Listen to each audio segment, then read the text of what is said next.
Galaxies can be found in various sizes and shapes, from intricate spirals like the Milky Way to huge balls full of ancient yellow and red stars and even amorphous clouds of gas, dust, and young stars.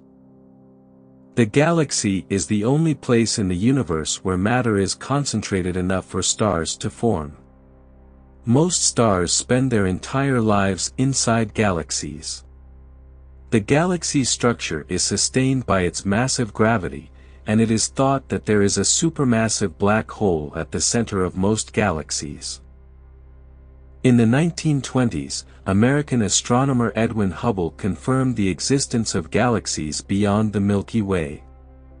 He divided the galaxies into separate groups and devised symbols of a combination of letters and numbers to name them. Elliptical galaxies are almost all oval, but their appearance varies from round spheres to smoked cigarettes. We now know that the populations of old yellow and red stars predominate in these galaxies. Spiral galaxies are flat plates with spiral arms filled with dense stellar regions with older yellow and red stars in the center. The central bulge surrounds the galaxy's plate in lenticular galaxies, but there are no spiral arms. Finally, irregular galaxies can be considered amorphous clouds rich in stellar material. Astronomers think the number of galaxies in the universe equals the number of stars in the Milky Way. The Milky Way galaxy has more than 200 billion stars. Types of galaxies. Spiral galaxy. The galaxy, M101, is a relatively close cosmic neighbor 21 million light-years from Earth. This galaxy is about 50% larger than the Milky Way. It is one of the few galaxies whose various parts can be carefully examined. The galaxy has a wide array of spiral arms. This galaxy is slightly asymmetric, and its core is far from the actual center of the galaxy. This phenomenon is a possible sign left by the M101 collision with a galaxy or galaxies in distant times. Barred spiral galaxy. Astronomers consider NGC 1300 to be a prototype of a barred spiral galaxy. Instead of leaving the central core, the galaxy's two spiral arms are connected by a flat bar of stars that includes the core. The gases inside the rod first flow inwards in a funnel-like direction and then pour into the nucleus in a vortex-like path. Elliptical galaxy. Elliptical galaxies have a simple, ball-like shape and no specific structure. Elliptical giants like IC 2006 formed billions of years ago. Experts speculate that these galaxies have grown more significant as they absorbed their galactic moons. IC 2006 is ancient. The galaxy is made up of low-mass old stars, and its star-forming activity is minimal if it is active. Lenticular galaxy. These galaxies are called lenticular because of their lentil-like appearance. NGC 2787 is one of the closest lenticular galaxies to Earth. Numerous light bubbles can be seen at the edges of these galaxies. Each is a cluster of hundreds of thousands of stars orbiting NGC 2787. Irregular galaxy. Irregular galaxies are relatively amorphous clouds of gas, dust, and stars. Large and small Magellanic Clouds, which are the bright moons of the Milky Way, are the best-known examples of this group of galaxies. Irregular galaxies are rich in the raw materials needed to give birth to stars, making them look very bright compared to their size. More giant irregular galaxies, such as central rods or incomplete single arms, show signs of internal structure. The largest galaxies, known as giant ellipses, each contain thousands of billions of stars. The Milky Way. All the stars we see in the sky are located within the Milky Way galaxy. This vast stellar complex, housing hundreds of billions of stars, is a barred spiral galaxy with a complex structure that reaches 120,000 light-years across. The visible stars of the Milky Way form a plate around the central bulge. Despite this plate's large width and long diameter, its depth is less than 1,000 light-years on average.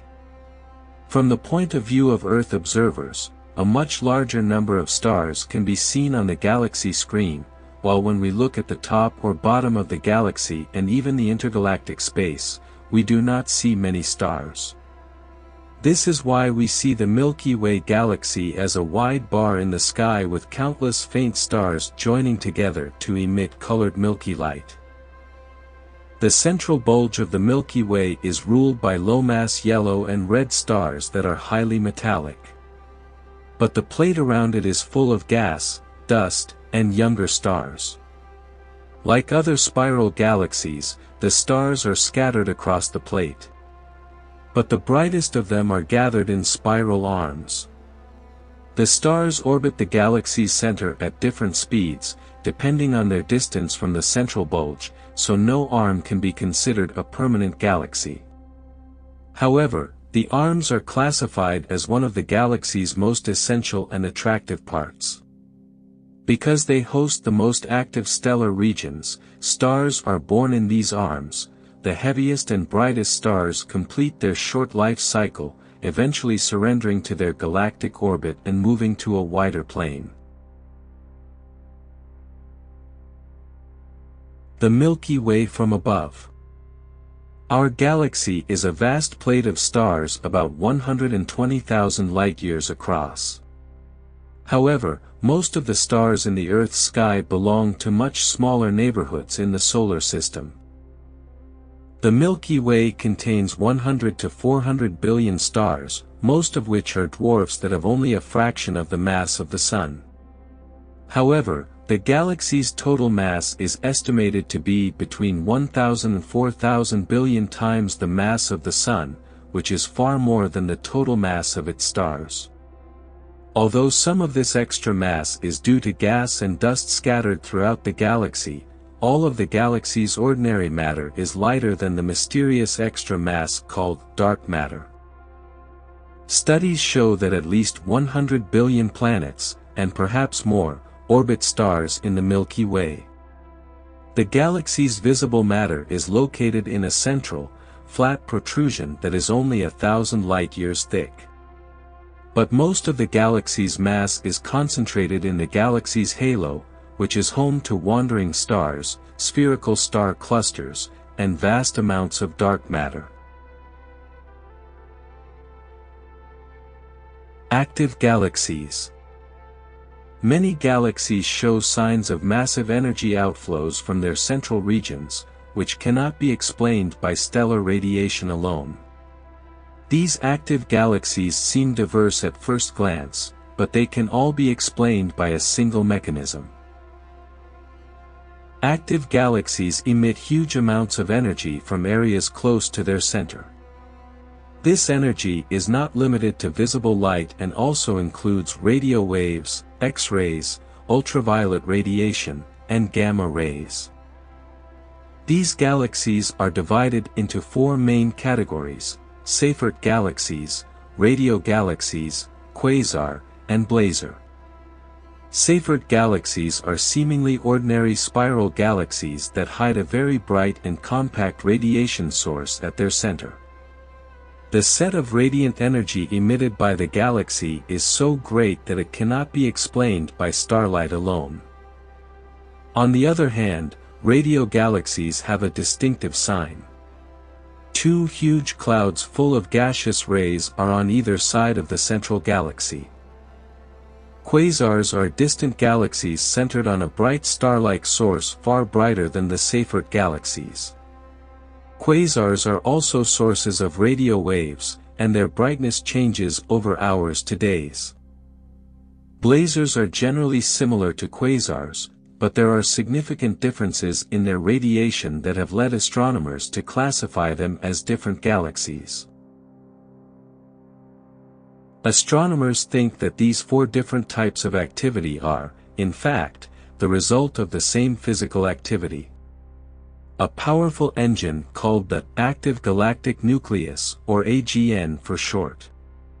The rate of change of the output energy of AGNs means that the dimensions of these objects cannot be larger than our solar system. The only known mechanism that can produce such large amounts of energy in such a small area of space is, in fact, the superhot additive effect of materials, which fall on superheavy black holes. Two factors determine which of the four types of active galaxies we see AGN as. The first is the amount of matter that falls in black holes, and the second is the orientation of the AGN relative to our line of sight from Earth.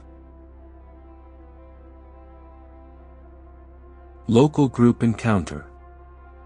The Milky Way is a member of a small galaxy cluster called the local group.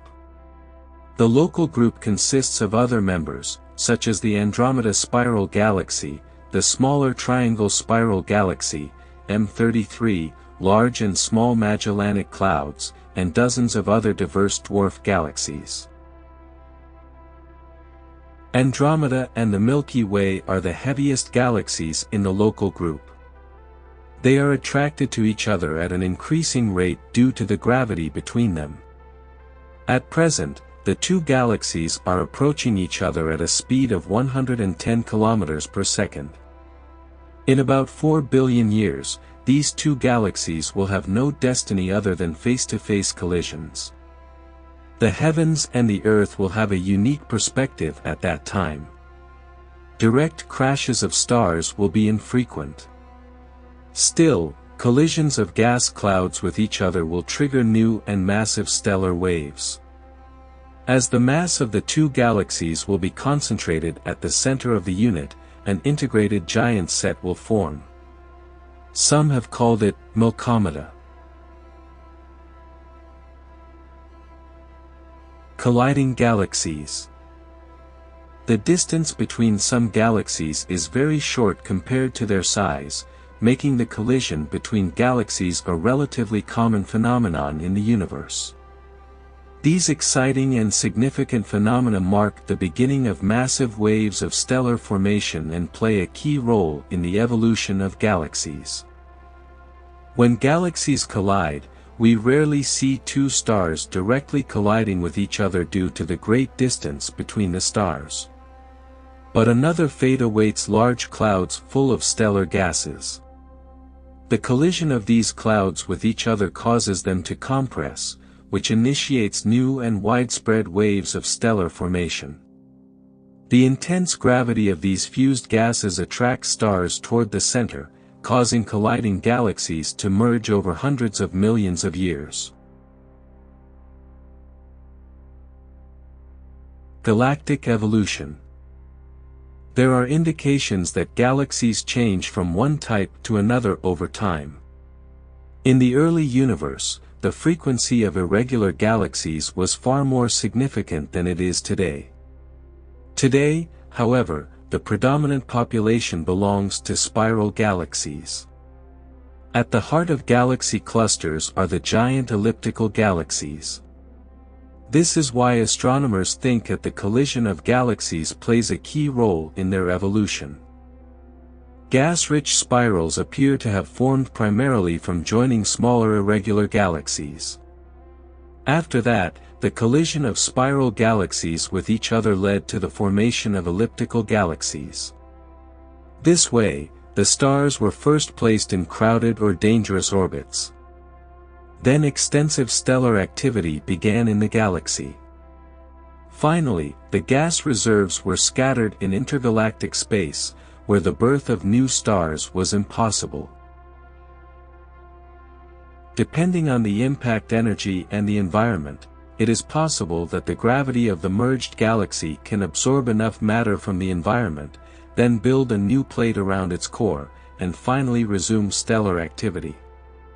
Under such circumstances, a unique spiral galaxy will be born that will shape another galactic collision in the future. Galactic clusters and superclusters. Most galaxies belong to clusters that combine several galaxies, from tens to thousands, under their intense gravity. Galactic clusters share their boundaries to form superclusters, creating lattice-like strings in seemingly empty space. Galactic clusters are the most significant structures formed by gravity in the universe. Gravitational pull brings galaxies together millions of light-years away to form massive masses of matter and mass.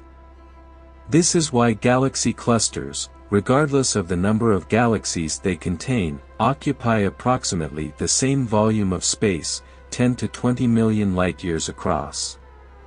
Superclusters and other larger structures show the large-scale explanation of matter created by the Big Bang. Gases inside the cluster. Images taken from dense galaxy clusters on X-ray telescopes have revealed that in most clusters, much of the seemingly empty space between galaxies is filled with superheated gases that reach temperatures 100 million degrees Celsius or even higher. Some of the galaxies inside the cluster appear to be the source of these superheated gases. When these galaxies collide with other cluster members, the gas masses inside them heat up and escape into intergalactic space. Hotter gas particles move faster and can more easily escape the gravitational field of their host galaxy. Types of galactic clusters. Virgo cluster. Virgo cluster, the closest large galaxy cluster to Earth, consists of about 2,000 galaxies scattered across the constellations Virgo and Coma Berenices. Several elliptical and spiral galaxies are the giant galaxies in this cluster. The most prominent member of this cluster is the elliptical giant M87, located 53 million light-years from Earth at the center of the cluster. Abell 383. Abell 383 is a dense cluster 2.5 billion light-years away. It is a powerful source of X-rays due to its vast clouds of superheated gases escaping from the galaxies. The massive mass of this galaxy cluster has turned it into a gravitational lens that reflects light rays from far-flung galaxies so that we can see twisted light instead of a clear image. Stephan's Quintet. This group consists of 5 galaxies and is located in the constellation of the Pegasus and has a captivating appearance. The 4 galaxies in this group form a compact group of 290 million light-years from Earth. The 4 members, made up of 3 spiral galaxies and 1 elliptical galaxy, will likely merge over the next billion years to form a giant elliptical galaxy. El Gordo. This massive galaxy cluster, whose Spanish name is equivalent to the word fattest, is one of the most significant known galaxy clusters, with a mass of 1 million billion times that of the Sun. El Gordo is made up of 2 separate clusters passing through each other at speeds of several million kilometers per hour.